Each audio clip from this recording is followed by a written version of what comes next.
가을이 되면 산으로 등산을 참 많이 갑니다.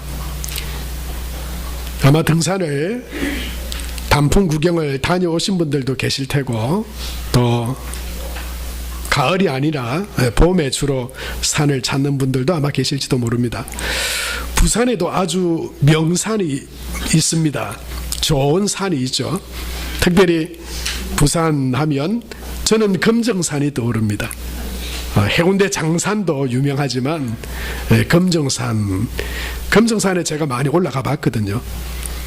여러분, 금정산 정상이 몇 미터인지 혹시 아십니까? 801m입니다. 801m 고단봉이 바로 금정산의 정상인데요. 그런데 그 정상으로 올라가기 위한 코스가 얼마나 많은지 모릅니다. 여러분, 한 길만 있는 건 아니죠. 산으로 올라가는 여러 길들이 있습니다. 여러분, 금정산으로 올라가는 대표적으로 딱 정해져 있는 코스가 몇 개인지 여러분 혹시 아십니까? 양산에서도 갈 수 있고요, 화명동에서도 올라갈 수도 있고요, 구서동, 남산동, 여기서도 가면 갈 겁니다. 여러 통로들이 있겠지만 무려 27코스가 있답니다. 금정산 고단봉으로 올라가기 위한 이렇게 해서 산 언저리에서 올라가는 코스가 대표적으로 10개까지만 제가 딱 잘라놨는데, 왜냐하면 식물원 입구 거기서 제가 자주 올라갔거든요. 저희 집이 동네 온천장에 있을 때 한 20대 이 중후반 이때는요, 보니까 식물원에서 고단봉까지 1시간 넘게 걸리는데 저는 한 40분에 간 적도 있어요. 숨 막 그냥 거의 뛰어가다시피 막 그렇게도 갔어요. 제가 지금은 좀 체중이 불어난 겁니다. 예전에는 좀 더 호리호리 했잖아요. 산을 얼마나 또 올라가니까 참 너무 좋아요. 부산에 이런 산이 있다고 하는 게 믿겨지지 않을 정도로 그 경치가 아주 좋습니다. 여러분, 산으로 가는 코스는 많습니다. 27곳이나 될 수도 있고, 더 많은 곳은 더 많은 정상으로 향한 코스가 있을 수 있죠. 사람들은 편안한 길을 좋아합니다.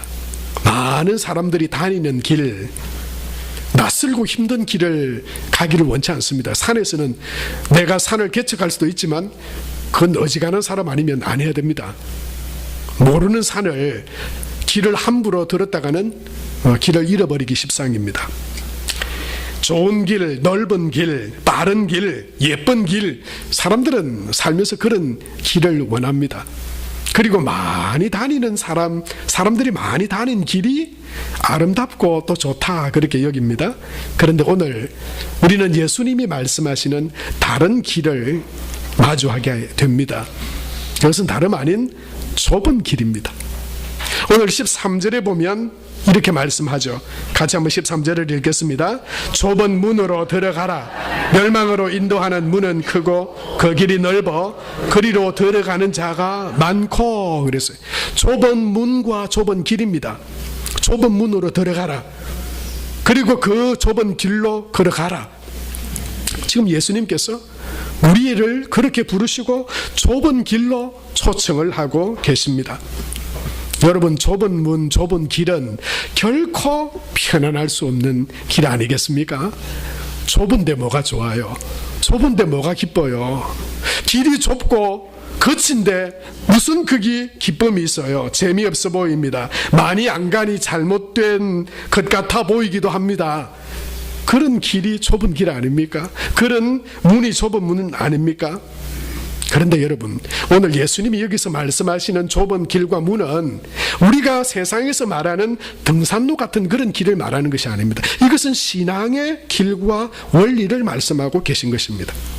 그래서 오늘 말씀의 제목처럼 여러분, 세상에서 좁은 길, 사람들이 많이 안 다니는 길은 위험한 길일 수 있고, 그리고 불편한 길일 수 있고, 그리고 그것은 재미없어 보이는 힘든 길일 수 있지만, 오늘 예수님께서 우리에게 말씀하시는 좁은 길은요, 신앙의 길입니다. 그 신앙의 길은 좁은 길에 감사가 있는 길입니다. 여러분, 그래서 오늘 제목이 좁은 길에 감사입니다. 좁은 길에 감사. 좁은 길인데 어떻게 감사할 수 있습니까? 목사님 그거 억지로 하는 거 아닙니까? 오늘 우리 추수감사주일이라 해가지고 성도들이 감사도 하고 예배도 드리는데 별로 나는 감사할 것도 없는데 억지로 감사하는 거 아닙니까? 처량한 감사 아닙니까? 비굴한 감사 아닙니까? 아니요. 예수님께서 오늘 우리에게 말씀하시는 좁은 길요, 거기에는 정말로 감사가 있는 길입니다.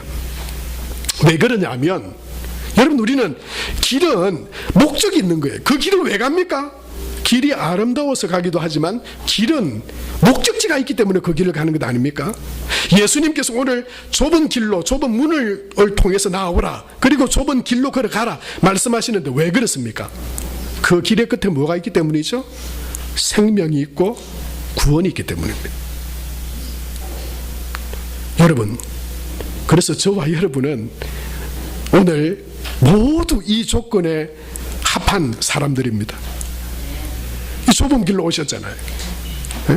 누가 등 떠미는 것도 아니고, 누가 이 길로 가라고 예수 믿어야 생명의 길을 가고, 예수 믿어야 구원받을 수 있고 하늘의 복과 땅의 복을 받을 수 있다는데, 여러분 그걸요, 태어날 때부터 이 좁은 길에, 신앙의 길에 들어선 사람이 있어요.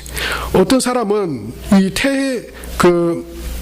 태어날 때부터 신앙을 가진 것을 별로인 것으로 생각하는 사람이 있을 수 있는데 천만의 말씀, 어마어마한 축복입니다. 그건 만약에 여러분, 내가 완전한, 내가 일반인, 그러니까 믿지 않는 믿음의 사람으로 내가 세상에서 살아가면서 예수를 믿고 내가 교회 다닐 확률이 얼마나 있을까요? 여러분, 그래서 내게 이 좁은 길이지만 구원의 길 주신 그 구원의 길을 내가 감사하며 살아갈 수 있는 사람이 될 수 있는 확률이 얼마나 있을까요? 여러분, 그건 기적 같은 일이에요. 그런데 이미 저와 여러분이 지금 그 길을 걸어가고 있잖아요. 그 길 위에 서 있잖아요. 할렐루야. 그 생명의 문을 통과했잖아요. 할렐루야. 이 좁은 길에 감사가 있는 것이죠. 좁은 길에 감사가 있는 것이죠. 그 이 길을 쭉 따라가면 생명과 구원과 뿐만 아니고 그 좁은 길 가운데 동행하시고 함께 하시고 은혜를 베푸시는, 우리와 동행하겠다고 약속하신 예수님과 함께, 세상에 척박한 그런 길이 아니에요. 세상에 그런 험난한 길을 이야기하는 거 아니에요. 구원 얻어서 영생과 생명회로 갈 수 있는 그 길에 우리를 불러주시고, 그 구원의 문이 되시는 예수 그리스도를 통해 들어가 주님과 함께 구원의 삶을 살아갈 수 있도록 우리를 불러주신 것이 바로 좁은 문이고 좁은 길이라고 하는 의미죠. 부모로부터 신앙을 물려받았던, 아니면 누가 억지로 가자고 해가지고 지금 이 자리에 앉아있던, 이유를 막론하고 여기에 계신 분들은 저와 함께 다 같이 한번 이렇게 말해 봅시다. 좁은 길에 감사. 좁은 길에 감사로 살아가시는 성도 여러분 다 되시를 축복합니다. 여러분, 이것이 감사할 이유와 조건이죠. 14절에 보면 이렇게 말씀합니다. 생명으로 인도하는 문은 좁고 길이 협착하여 찾는 자가 적음이라 그랬어요. 여러분, 이 생명의 길, 구원의 길, 누가 사람의 지식과 사람이 배워서 이 길을 찾아오기는 정말 힘든 길이에요. 여러분, 성경에도 그렇게 말씀하잖아요. 사람이 하나님을 지혜로 찾아서 발견하는 것은 거의 불가능해요. 그래서 하나님께서 무엇으로 하나님을 알게 하는 것을 기뻐하신다고요? 전도를 통하여. 미련해 보이는 전도잖아요. 교회 한번 갑시다. 나는 안 간다. 나는 넓은 길로 다닌다. 넓은 길이 뭡니까? 내 마음대로 하고 싶은 길이 넓은 길이에요. 여러분, 여기서 이걸 잘 보셔야 돼요. 넓은 길은요, 내 생각대로, 내 하고 싶은 대로 다니는 길이에요. 세상에 사람들이 살아가는 길대로 그냥 살아가는 길이에요. 그게 좋아 보입니다. 그게 행복해 보입니다. 그게 지혜로워 보입니다. 그런데 여러분, 그 길의 끝이 뭐라고 말하고 있죠? 멸망으로 인도하는 문은 크고 그 길이 넓어. 사람들이 막 다녀요. 예? 막 다닙니다. 오늘도 여기 나가보세요. 예? 그 길을 모르고 내 마음대로 내 하고 싶은 대로 살아가는 게 그냥 성공이고 행복이고 내가 많이 누리고 즐기고 그냥 내가 그냥 내 생각대로 세상 사람들 세태에 따라서 세상이 흐르는 대로 따라가는 삶이 현명한 삶이라고 생각하는 그 사람들, 여러분 성경이 오늘 그 넓은 길, 그 넓은 문의 끝은 뭐라고 말씀합니까? 멸망으로 이르는 길이라고 말씀하고 있는 것입니다. 사랑하는 성도 여러분, 그게 때로는 좋아 보이죠. 내 하고 싶은 대로 하면서 살아가는 것, 내 생각에 좋아 보이는 대로 살아가는 인생, 또는요 세상의 흐름 따라 많은 사람들이 원하고 추구하는 가치를 따라 그게 내 인생의 목표고 그게 잘 사는 거라고 생각하면 우리는 살아가기 쉽습니다. 그래서요 상황에 맞추어서 살아가려 합니다. 내 육체가 원하는 대로 세상의 상황에 맞추어서, 여러분 그건요 누구나 그렇게 살아갈 수 있는 넓은 길입니다. 하나도 그기는 복잡한 거 없습니다. 어려운 것도 없습니다. 그냥 가면 됩니다. 그냥 가면 됩니다. 그 길은요 심지어 굉장히 좋아 보이기까지 합니다. 편안해 보입니다. 갈등도 없습니다. 내 하고 싶은 대로 하는데 무슨 갈등이 있어요? 그런데 여러분 그 길이 성경 무슨 길이라고 합니까? 그 길은 멸망에 이르는 길이라고 말씀했어요. 여러분, 저와 여러분이 좁은 길을 걸으며 좁은 길의 감사로 하나님 앞에 나아가는 그런 복된 믿음의 삶이 되시기를 축복합니다. 세상을 따라가지 마십시오. 세상이 이렇게 변했으니까 세상이 원하는 대로 살아가려고 하지 마십시오. 내가 하고 싶은 대로 따라가지 마십시오. 세태의 흐름 가운데 따라가지 마십시오. 성경은 우리에게 이렇게 말씀합니다. 로마서 12장 2절에 다 같이 한번 읽겠습니다. 너희는 이 세대를 본받지 말고 오직 마음을 새롭게 함으로 변화를 받아 하나님의 선하시고 기뻐하시고 온전하신 뜻이 무엇인지 분별하도록 하라. 여러분, 좁은 문이 좁아 보이고 길이 험하다고 원망하고 불평하며 그 길은 기쁨도 즐거움도 나의 만족도 없는 길일 것이라고 착각하지 마십시오. 세상의 넓은 길을 따라 살아가면 자유로울 것 같지만 그 사람은 세상의 종이 되는 겁니다. 돈이 나를 만족시켜주고 세상의 쾌락과 즐거움이 나의 인생의 목적이면 그것의 종이 된 거예요. 늘 그것을 따라가는 거예요. 그게 만족되지 않으면 늘 불행하고 목마른 거예요. 아무리 많이 가져도 그것의 종이 돼요. 그런데 우리가 좁은 길, 좁은 문이라 말씀하신 생명에 이르고 구원에 이르는 예수 그리스도 안에서 우리에게 주어진 돈과 건강과 즐거움과 만족은 누림이 되는 것입니다. 누림이. 그 누려질 수 있어요. 그것에 절대 목매여서 살아가지 않아요. 주신 것을 정말 감사하게 누리고 자연과 건강과 하나님이 주신 기쁨을 정말 기뻐하면서 그 안에 또한 여러분 이 삶의 좁은 길도 예수님 안에 믿음으로 살아가며, 여러분 세상 사람들이 알지 못하는, 세상 사람들은 아마 우리 교회에 일주일 하면 여러분 주일을 포함해서 7일 아닙니까? 기본적으로 한 4일에서 5일 교회로 거의 출근하는 평신도 사역자들이 거의 있습니다. 사람들은 아마 그럴 거예요. 무슨 재미로 인생을 사노?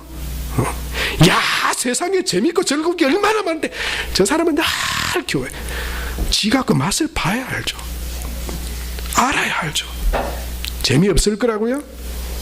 세상의 즐거움이 그렇게 달콤하고 기쁜데 교회에서 하나님을 섬기고 봉사하는 일은 고단하고 슬플 뿐이라고요? 천만의 말씀이에요. 세상에 그 어떤 것도 줄 수 없는 기쁨과 할렐루야 만족이 있는 거예요. 즐거움이 있는 거예요. 섬기고 봉사해도 그 안에 하나님이 주시는 기쁨과 감사가 넘치는 거예요. 여러분 그 삶 가운데 또한 하나님의 은혜가, 하나님이 주시는 은혜와 축복이 함께하는 줄로 믿습니다. 그래서 우리는 여러분 좁은 길의 감사와 넓은 길의 전도로 살아야 돼요. 이게 오늘 사실은 제가 제목으로 하려고 그랬는데 너무 길어요. 저를 한번 따라해 보시겠습니까? 좁은 길의 감사, 넓은 길의 전도. 전도는 내가, 여러분, 넓은 길은 나도 막 그냥, 너도 가니까 나도 그냥 따라가자. 너도 노니까 나도 그냥 주일 그냥 때려치우고 산으로 들러 놀러 가자. 여러분, 넓은 길은 그냥 좋다고 따라가야 될 길이 아니고, 넓은 길에서는 뭘 해야 됩니까? 전도를 해야 됩니다. 왜냐하면 그 넓은 길에 그 끝이 어딘지도 모른 채, 우리는 알잖아요. 그 넓은 길의 끝은 멸망이라고 말했는데, 여러분, 누가 멸망하고 완전히 멸망하고 나서 돌아와서 이 길 아니다 말해주면 좋을 텐데, 근데 예수님이 그렇게 말했는데도 그게 안 믿기는 거예요. 아유, 만약에 누가 죽었다 살아왔어 그렇게 말해주면 내가 안 그럴 텐데, 그 사람 그래도 안 믿을 겁니다, 아마. 여러분, 우리가 좁은 길에서 감사하며 살아가려면 그 좁은 길에, 그 길 가운데 하나님의 함께 하심의 은혜가 있고, 그 좁은 길의 끝이 생명과 구원이기 때문이라고 그랬는데요, 생명과 구원은 누가 주시는 겁니까? 예수 그리스도를 통해서 오시는 거죠. 그래서 여러분, 그 문은 예수님이고 걸어가는 삶은 예수님을 믿음으로 살아가는 삶을 이야기하는 겁니다. 그런데 우리가 어떻게 해서 예수님을 믿는 믿음의 삶을 온전하게 살아갈 수 있습니까? 어떻게 하나님의 뜻을 잘 깨닫고 정말 이 한 번도 살아가 보지 않은 우리 인생의 길을, 그 좁은 길을 주님과 함께 복되게 감사하며 그 구원의 길을 생명에 이르기까지 나갈 수 있습니까?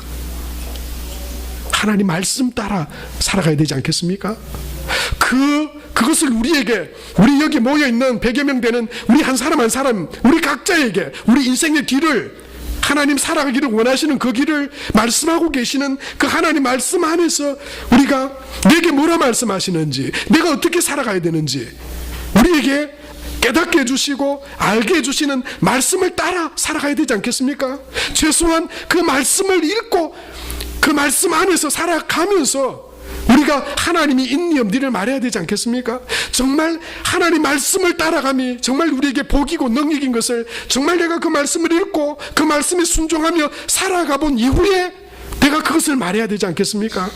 그런데도요, 그냥 그것을 단지 그 좁은 길을 옆에서 구경꾼처럼 보는 사람이 있습니다.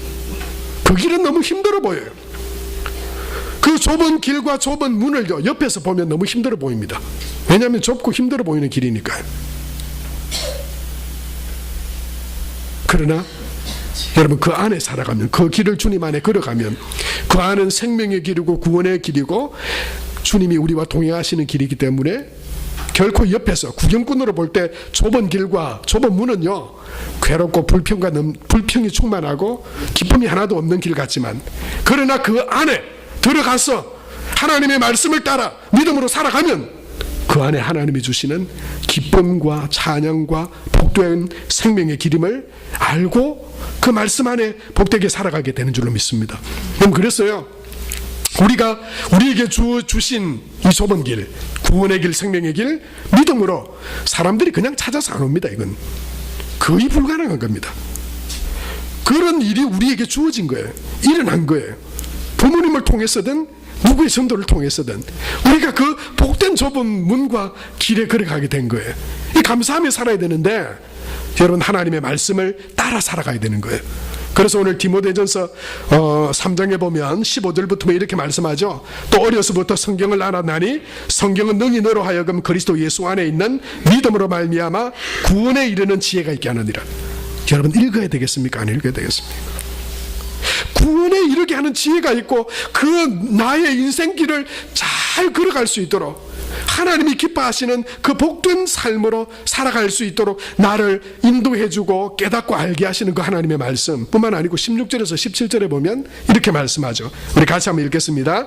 모든 성경은 교훈과 책망과 바르게 함과 의로 교육하기에 유익하니 이는 사람의 모든 선한 일을 행할 능력을 갖추게 하려 함이라. 여러분, 그렇게 말씀해. 여러분, 시대와 환경은 언제나 변합니다. 시대와 환경은 언제나 변합니다. 언제나 그렇게 우리에게 녹록했던 때는 없었습니다. 우리가 살아가는 삶에 있어서 말이죠, 지금이 특별히 어려운 때도 아닙니다. 더 힘들고 어려웠던 시대를 우리의 부모 세대들은 지나왔습니다. 결혼요? 결혼해봐야 요즘 소망 없다. 직장도 구하기 힘들고 또 물가도 너무 비싸고. 아니요, 이때보다도 훨씬 더 어려웠던 때가 있습니다. 집을 다 떠나서 공장에 와서 그냥 그 월급 몇 푼을 받고 며칠을 내 인생에 소망이 있을까를 정말 생각해야 될 그럴 때가 있었어요. 찢어지게 가난한 그런 때를 있었습니다. 그런데요, 그때 우리 부모님의 부모 세대들은, 믿음의 세대들은 특별히요, 절망하지 않았습니다. 그 시대가 이러니까 우리는 소망 없다고 말하지 않았어요. 왜 그런 줄 아세요? 그 시대에 따라 흘러가는 큰 길에, 큰 문에 들어선 삶이 아니고 좁은 길을 걸었던 신앙의 삶을 살았기 때문에. 환경과 시대는 변해도 하나님의 말씀이 기준이 되고 그 말씀이 중심이 된 삶을 살았기 때문에 그 안에서, 말씀의 능력 안에서, 말씀의 기준 안에서 우리에게 다가오는 모든 환경과 시대들을 해석해 나가고 적응해 나가고 믿음으로 이겨나갔던 겁니다.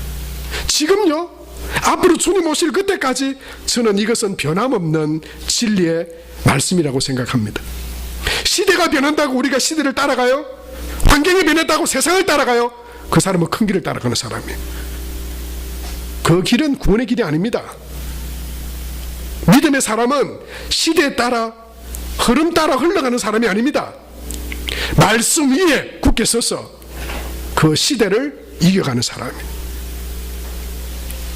사랑하는 성도 여러분, 저와 여러분이 다 그런 은혜의 복된 믿음의 사람들이 되시길 축복합니다. 모든 것을 하나님의 말씀에 근거해서 해석해 나가십시오. 시대의 흐름과 세태에 맡기지 마십시오. 그리고 내가 믿음의 사람이 되면 하나님께서 믿음의 만남을 붙여주실 겁니다. 세상에 좋은 남자, 좋은 여자가 없다고요? 신랑감이 없다고요? 내가 좋은 신부감이 되면 다 예비해 두셨습니다. 내가 믿음에 좋은 신랑과 신부감이 되면 됩니다. 직장이 없다고요? 내가 하나님이 쓰실 만한 좋은 믿음의 사람과 성실한 믿음의 사람으로 준비되면 얼마든지 일할 곳이 있습니다. 내가 내 마음을 낮추고 하나님께서 나를 어떻게 쓰기를 원하시는지를 하나님 말씀 안에서 잘 들여다보면, 세상을 보면 부끄럽고 절망하고 소망이 없어 보이지만 하나님 안에서 언제나 소망이 있습니다. 말씀 안에 하나님이 주신 지혜와 인도하심을 따라 살아가는 저와 여러분이 되시길 축복합니다. 여러분, 그런데 머리로만 안다고 그 길을 걸어갈 수 있는 건 아닙니다. 그렇게 살아가고자 하는 결단이 있어야 합니다. 여러분, 결단하십시오.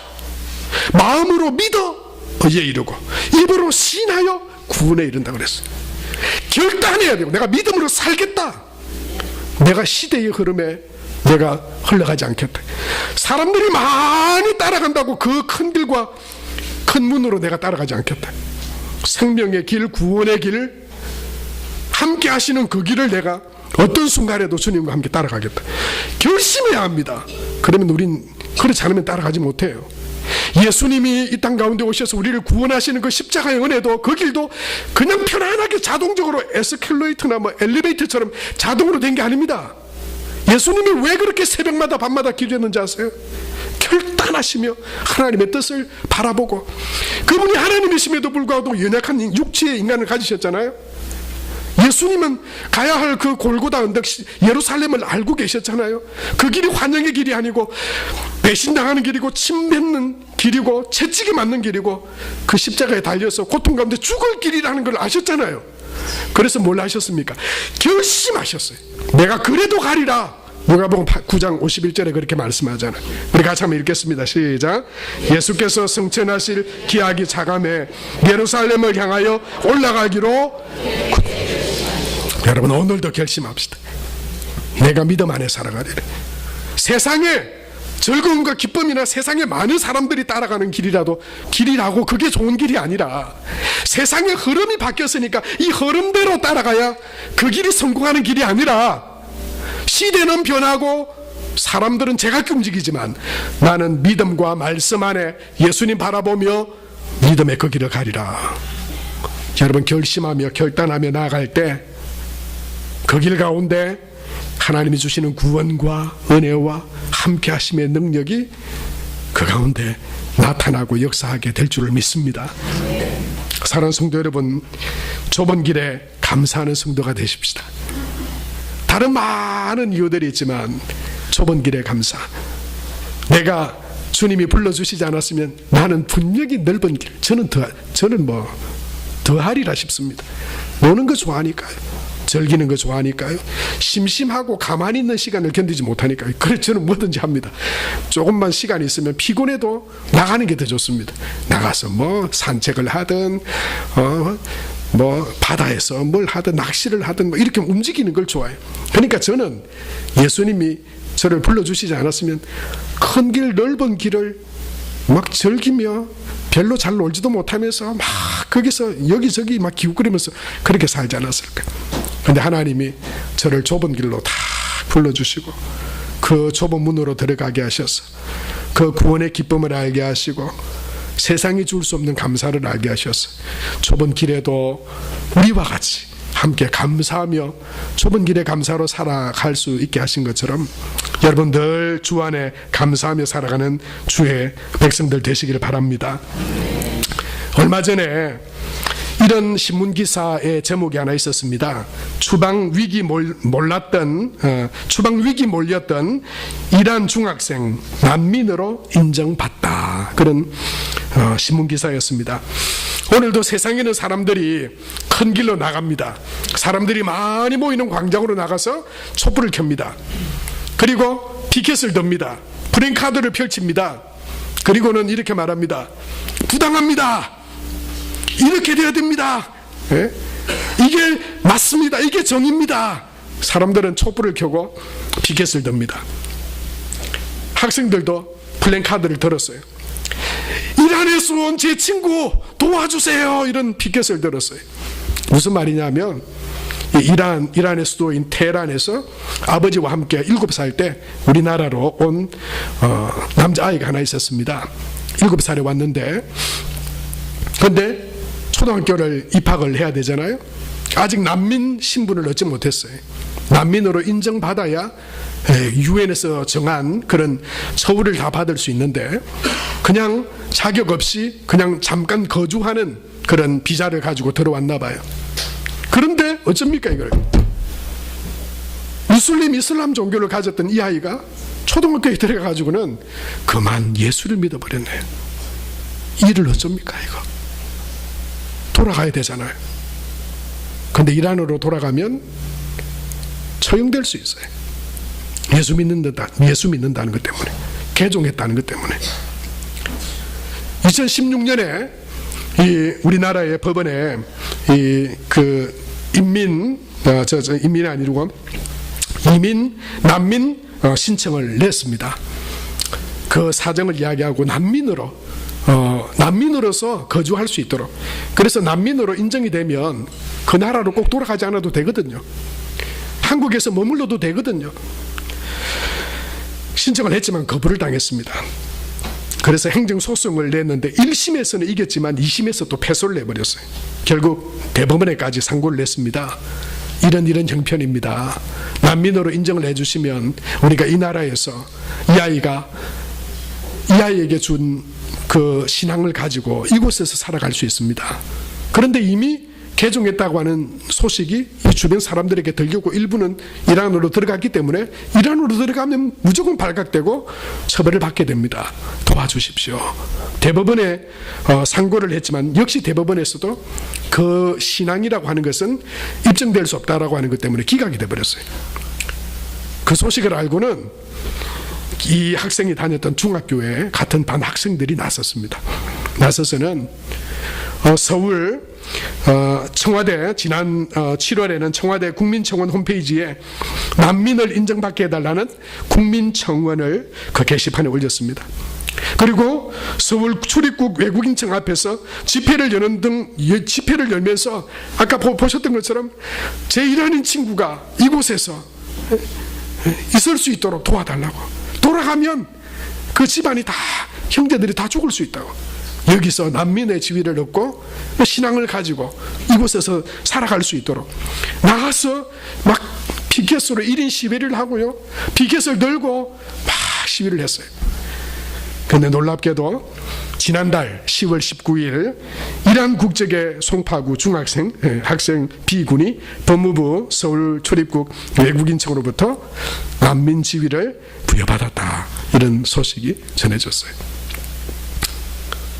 성도 여러분, 연약한 처지에 있고 부당한 일에 대하여 촛불을 들고 피켓을 들고 큰 거리로 나아가 거기에 참여하는 것도 참 그리스도인으로서 우리가 연약한 자들과 사회적인 약자들을 위해서 해야 되는 일입니다. 그러나 무엇보다도 우리가 들어야 할 것은, 우리가 큰 길에 나가서 외쳐야 할 것은 십자가의 복음입니다. 예수 믿으세요. 예수 믿으세요. 교회로 한번 오세요. 교회 와서 식사라도 한번 같이 합시다. 딱 한 번이라도 좋으니까 교회 가서 우리 같이 한번 예배 드립시다. 여러분, 저와 여러분이 큰 문과 큰 길에서의 전도자로 사는 은혜와 축복이 있게 되길 바랍니다. 어떤 순간 무엇을 통해서 그들이 주께로 돌아와 우리와 같이 좁은 길 같아 보이지만 그러나 생명과 구원에 이어지는 그 복된 길을 걸으며 하나님이 주시는 은혜와 축복을 누리는 삶이 될지 우리는 알지 못하지만, 그러나 아직도 사람들은 여전히 어느 길로 가든 정상으로 가면 되는 것 아닌가? 마치 등산의 여러 갈래 길처럼 구원도 생명도 이 세상의 여러 갈래나 길처럼 생각하는 그들에게 다른 이로서는 구원을 얻을 수 없나니 구원 얻을 길은 오직 예수 한 분뿐이라고 우리에게 말씀하시고, 내가 바로 길과 진리와 생명이라고 말씀하시는, 그 어디에도 그런 구원의 길을 말씀하고 있지 않는 그 구원의 길을 우리에게 너무나도 분명하게 말씀하시는 그 하나님의 말씀을 가지고 여러분, 세상 가운데 하나님의 복음을 전하고 그들로 하나님께로 돌아오게 하는 그런 복된 믿음의 삶을, 축복의 삶을 살아가는 저와 여러분 모두가 될 수 있게 되길 바랍니다. 고린도전서 1장 18절을 읽고 말씀을 마치겠습니다. 십자가의 도가 멸망하는 자들에게는 미련한 것이요 구원을 얻는 우리에게는 하나님의 능력이 됨이라 말씀했어요. 여러분, 그 능력 안에, 믿음 안에 기쁨으로 살아가고 또한 그 복음의 통로로 아름답게 쓰임받는 저와 여러분 우리 모두가 될 수 있게 되길 바랍니다. 이 시간 함께 한번 기도합시다. 하나님, 좁은 길이라고 하나님 주신 이 믿음의 길을 별로 감사도 없이 기쁨도 없이, 아니요, 그것도 넘어서 원망하면서 내가 어쩌다가 예수 믿고 교회 다니게 됐는데 그런 마음으로 혹시 하나님 제가 살아오진 않았습니까? 그 좁은 길의 그 감사와 좁은 길의 그 축복을 깨닫지 못하고 감격도 없이 기쁨도 없이 살아오지 않았습니까? 주님, 감사합니다. 그 좁은 길로, 구원과 생명의 길로 불러주시고 인도해 주셔서 감사합니다. 그리고 나는 그것을 보고 알게 됐지만 아직도 그 넓은 길, 마음대로 세상이 이끄는 대로 사는 게 성공이라고 생각하는 이 땅의 수많은 사람들, 그 끝이 멸망이라고 말씀하셨는데, 주님, 우리가 복음을 들고 나가서 그들에게 그 구원의 주님을 전하는 그런 통로가 되게 해주십시오. 그 십자가의 능력과 은혜로 승리하는 삶이 되게 하여 주옵소서. 더 풍성한 그런 생명이 주께로 돌아오게 되는 다음 주 우리 새생명 축제가 될 수 있도록 우리 다 같이 한번 합심으로 통성으로 한번 기도하겠습니다. 하나님 아버지, 은혜를 감사합니다.